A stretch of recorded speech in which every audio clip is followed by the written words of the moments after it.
আসসালামু আলাইকুম, welcome back to another lesson. আজকের লেসনে আমরা যেটা শিখবো সেটা হচ্ছে লেটের ব্যবহারটা শিখবো। আমরা যেটা করব, লেটটাকে আমি পজিটিভ ভার্বও ব্যবহার করা যায়, আবার নর্মালিও ব্যবহার করা যায়। আজকে আমরা নর্মালি ইম্পারেটিভ সেন্টেন্সে কীভাবে লেটটা ব্যবহার করতে হয় সেটা দেখাবো। ফর এক্সাম্পল, আমরা প্রথমে পজিটিভ সেন্টেন্স গঠন করি। ফর এক্সাম্পল, লেট হিম গো, তাকে যেতে দাও। Let him do the work, তাকে কাজটা করতে দাও। লেট মি ক্রাই, আমাকে কাঁদতে দাও। লেট মি টাক, আমাকে কথা বলতে দাও। লেট মি ওয়েট, আমাকে একটু অপেক্ষা করতে দাও।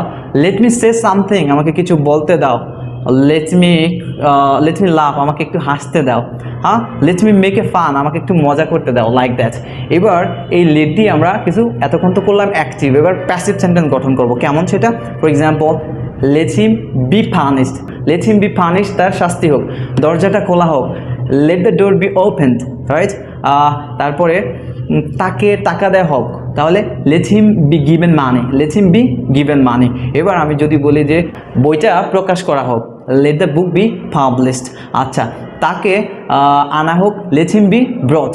টাকাটা পরিশোধ করা হোক, তাহলে let the money be paid, let the money be paid, right. তো আশা করি লেটের অ্যাক্টিভ এবং প্যাসিভ দুইটা ফর্মুলাই আপনারা বুঝতে পেরেছেন। এতক্ষণ সাথে থাকার জন্য অনেক অনেক ধন্যবাদ। আর এভাবেই করে আপনারা প্র্যাকটিসটা কন্টিনিউ করে যাবেন। একটা সেন্টেন্স নেবেন, এটা দিয়ে শত শত সেন্টেন্স নিজে নিজে সেলফ প্র্যাকটিস যেটাকে বলে করতে থাকবেন, right. So thanks for being with me with passion.